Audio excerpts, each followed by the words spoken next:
And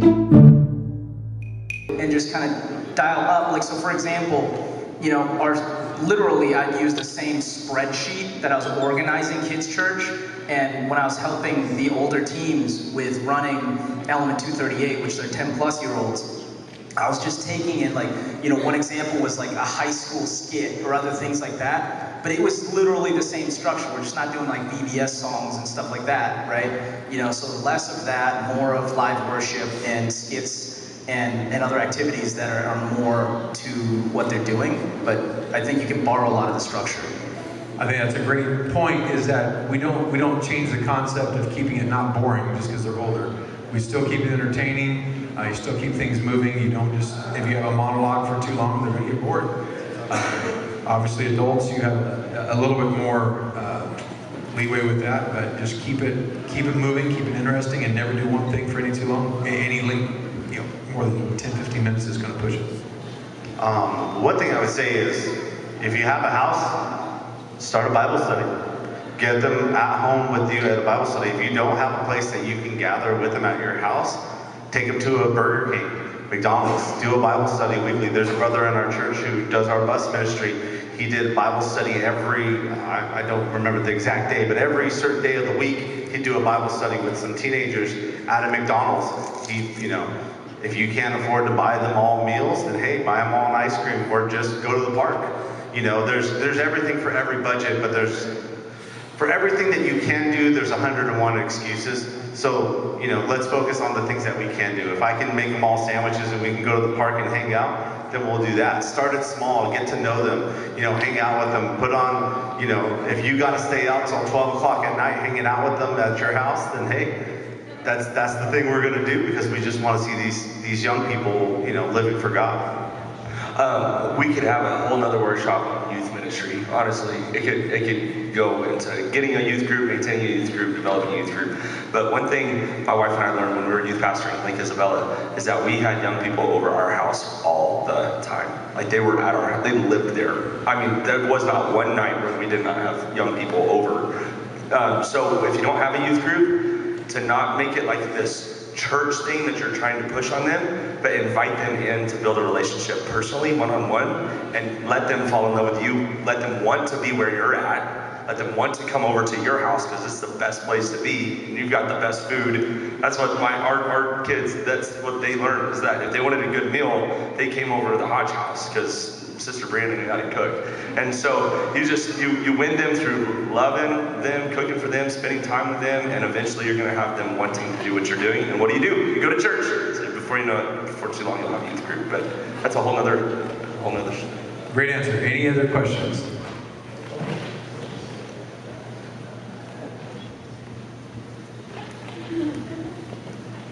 So I was curious, Brother Hodge, you were talking the other night about well-behaved Sunday school, and then, you know, not being too structured.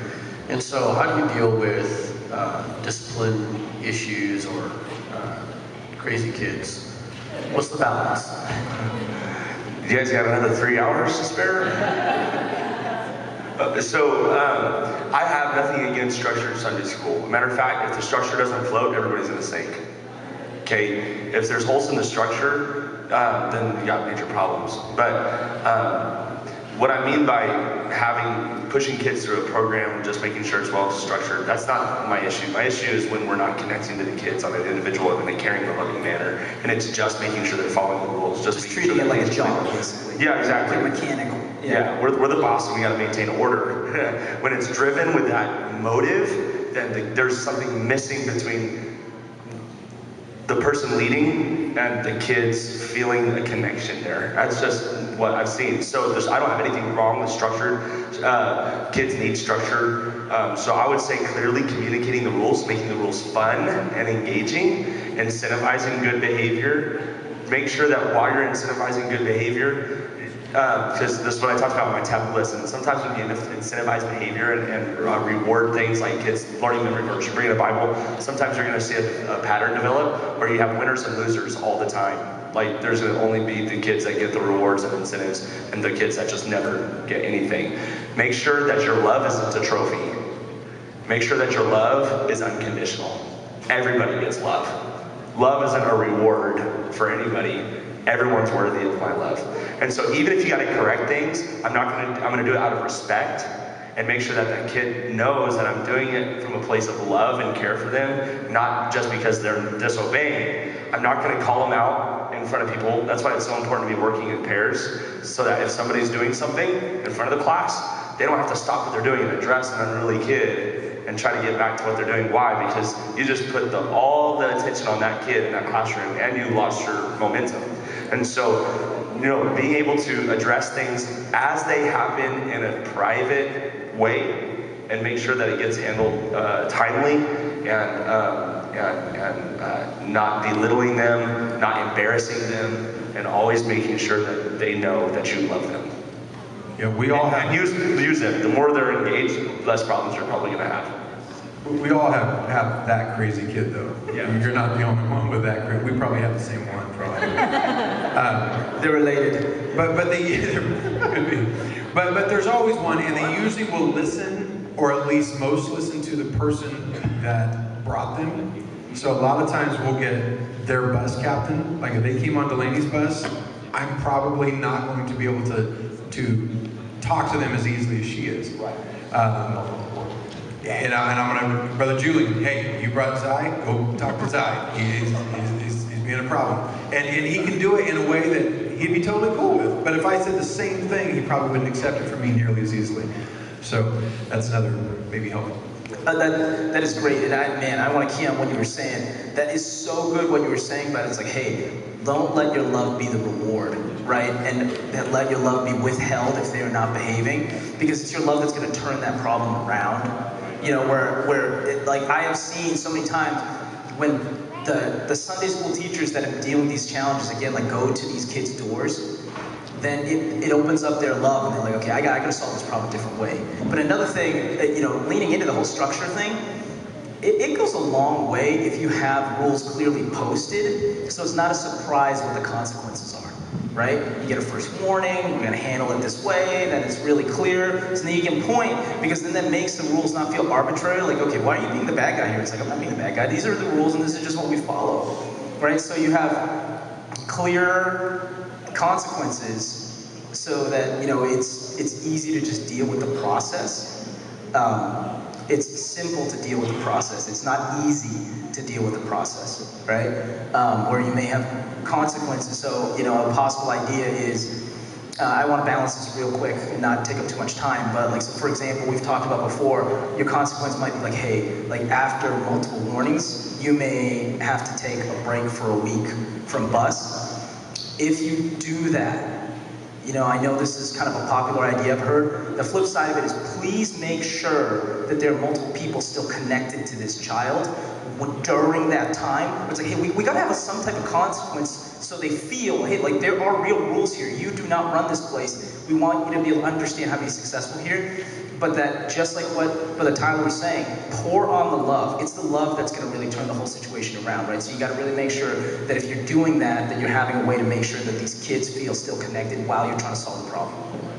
A lot of times the only thing they're after is the attention, and so the more attention you give them, the bigger problem they're going to be. So what Brother Hodge said is key, where you don't call them out while you're teaching, if you can avoid it. Sometimes you're the only one there, you have nothing you can do. But if you have someone deal with the problem, and worst case, quietly take them out of class.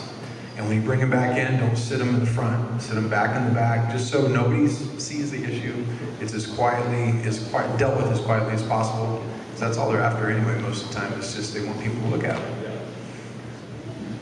It reminds me. That's an excuse. We could talk for an hour on this and never It reminds me of the story of a boy we had, and he would constantly disrupt a class every day. Every time we had him, he would disrupt, and when you would correct him in the issue, in the moment, which that's our initial brain reaction, is to correct in the moment, and he would get frustrated and didn't know how to take that correction. So I ended up talking to him and realizing that all he wanted was someone to talk to him. So I designated 5 minutes before service to talk to him. And he would tell me stuff like, my mom forgot to pick me up from school today. I just had a rough day. And you don't know what these kids are coming with. And we all are reiterating the same thing. put your finger on the pulse and see what's going on. Give them attention. And you're going to realize that if I give them the attention before service or before class, this probably wouldn't even be an issue because they're not hungry for it because they know that you came over and told them hi and asked them how their day was. We've already all said it, but go to their house, see how they live, what they're dealing with, and it will change your perspective many times, not every time. If I could take a super fast alley-oop off that, I just want to quickly say that there might be two areas where you want to be able to think about this. You know, I mentioned in another session about crew leaders. If you got crew leaders helping out in your classroom, it's really great. Those 10 or less kids that they're dealing with, they're the ones that are the pressure release. Hey, how did your week go? What's going on? How are you doing? Because sometimes it's just they gotta get something out, and until they get it out, you know, there's the pressure that has to be released. And that can actually make a lot of Sunday school problems go away. The other place is in the gym, right? Where if you have your workers engaged in the gym or the snack area, doing that too, also working as crew leaders, that can decrease that, like, I just want to tell somebody what happened in my week, you know, then that just kind of goes away, and that doesn't explode while you're trying to really do your object lesson, right? And then, I'm sorry, I got to tag in on this other thing, because I thought it was so good. With what he was saying, with what Brother Tyler was saying about, like, hey, take them out of the class and deal with it separately, you're trying to really keep their self-esteem, right? Because you don't want to close their heart to you in the Sunday school, but you need to deal with the problem, and that's the best way to deal with it. Like what Brother Phil was saying, hey, you don't want to put a spotlight on it for two reasons. One, you're not trying to glorify the problem, and you're also trying to really make sure that you don't have this kid feeling so bad that they never want to come back, right? So how do you deal with it in a discreet manner to address the problem person to person with the littlest impact to everybody else? So.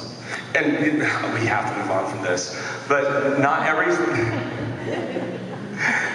time you need to correct something, you do need to beat it with a stick. Yeah. Sometimes it's just a gentle prod, right? That's why in kids' church, I am all for the workers. They don't sit in the back. They don't sit in the back. This is the optimal place for children's workers in kids' church, is starting on the second row. Have one volunteer in the middle of that second row, and then have one volunteer every other row in the middle. And guess what? They're arm's length from any problem that comes up in those two rows. And all it takes is, right? And it's just a little adjustment, okay? Unless you're my size, and when you sit down, the kid behind you's mad because he can't see. That happens every time. I can't see! In that case, just build a window. In that case, just build a window in your torso. And if you don't do it, then you're not committed. Fair enough. Brother Phil, why are you sitting all gangster?